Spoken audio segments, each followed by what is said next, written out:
Over the years, I have struggled to find a way to think about my productivity systems and the different components of them once I started incorporating paper into my workflow. So let's dive in and I'll share with you the thought process that has been helping me sort this out.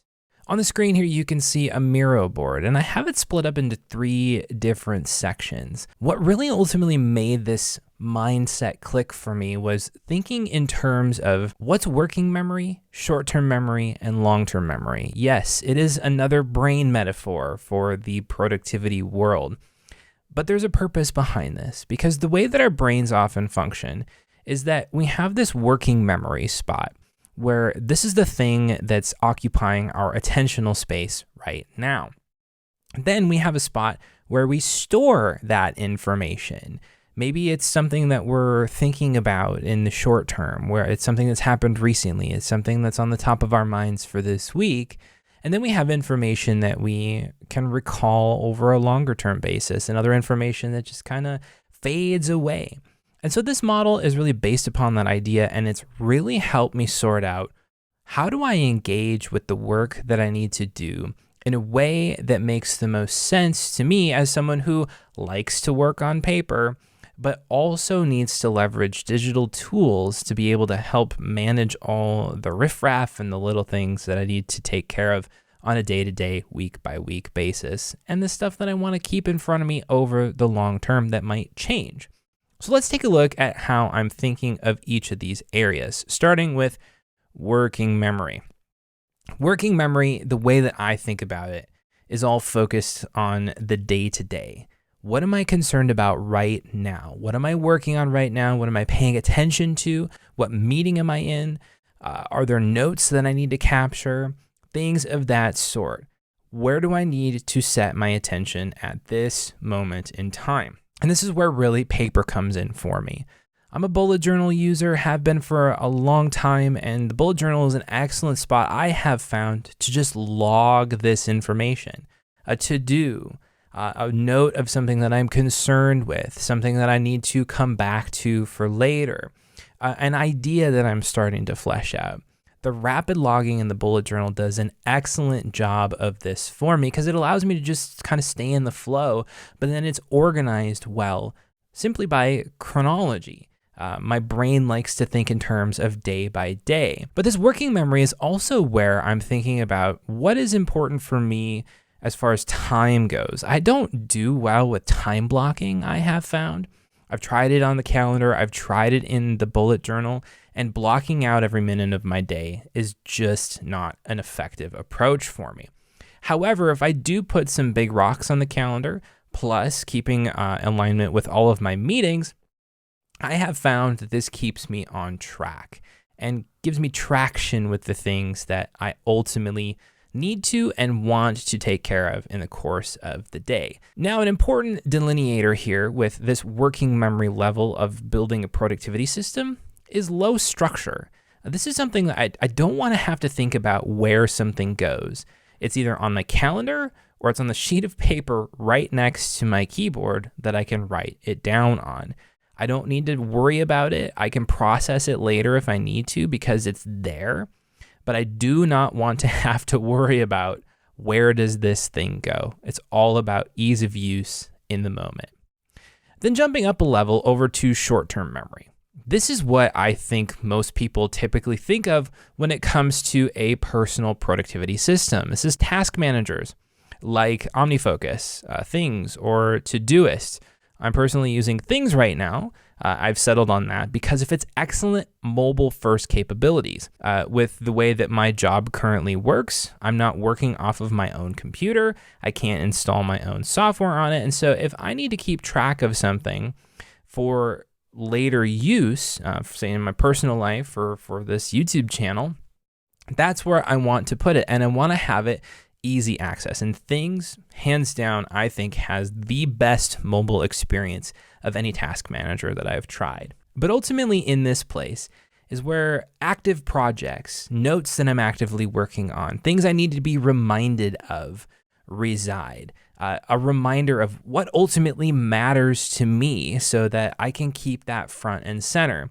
What's my outcome that I'm looking to get out of this week? And any other items that I need to keep top of mind. This is where a dashboard of sorts really comes in handy. These are places that I'm not necessarily working out of day after day, hour by hour, but I am checking in on them. I am going through and making a list of the things that I want to get done today, putting things on my calendar, using this as the spot to pull from into my working memory. This is a little bit more structured. I tend to use a more traditional, not fully, but kind of, sort of GTD methodology when I approach my task manager. But I'm also incorporating Obsidian into the mix because I've just recently built out on a recent live stream a dashboard in an Obsidian Canvas document where I keep track of a lot of this stuff. What matters to me, my yearly theme, what are the outcomes that I'm chasing this week, and what have I recently been working on that I need to keep top of mind. Obsidian is a great place to do a lot of that because of the flexibility that it allows. So ultimately, this section breaks down into 3 big areas: the task manager, a weekly plan or a weekly outcome. Doesn't have to be insane. It doesn't have to be detailed. Just what do I want to do this week?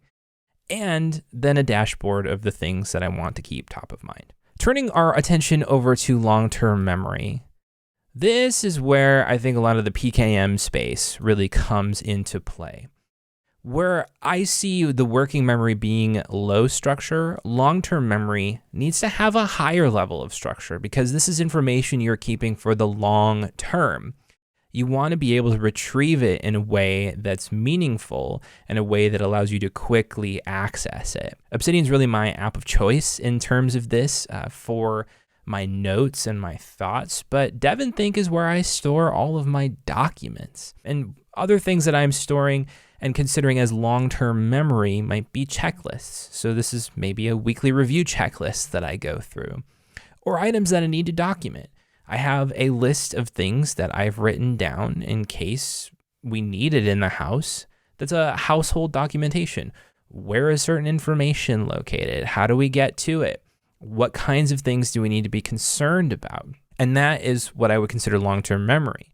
And it needs to be stored in a place where both me and my wife are aware of where it's at and how to get access to it in case we need it. A long-term piece of memory too is something like a roadmap. If you're building out a program at work or you're managing a project, you want to keep track of that roadmap, what you're working on now, what's coming down the pipeline.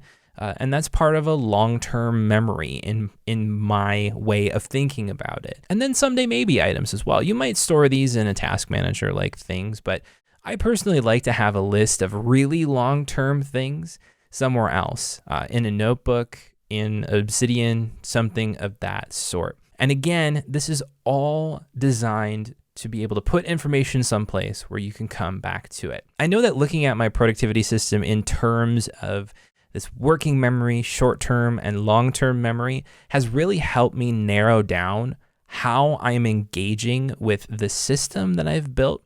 One, in a frictionless or a low friction way, but then two, in ways where it leverages the strengths of the tools that I'm using in ways that make sense to me. As I mentioned, I don't like working off a digital tool all day long. Sometimes that tactility of paper really helps me get an idea out, a little bit more free flow, a little bit more concrete, and then I can transfer that into a tool. However, relying solely on a digital tool can get cluttered and overwhelming for me. And so sometimes using paper allows the cruft to just fall away, or the stuff that I need to be concerned about today or tomorrow to just stay there, and I don't have to migrate it to a task manager or to a note-taking app. Now, my thought process in sharing this with you is that you would be able to glean something from it. This is not a one-size-fits-all thought process, mental model that you can take and just plop into your life, though it may work for some of you. That being said, if you can take one nugget from this, that's a huge win in my book. So if you've taken something from it, let me know in the comments down below. I'm Justin with Effective. Thank you so much for watching this video. I'll catch you in the next one, but until then, stay effective.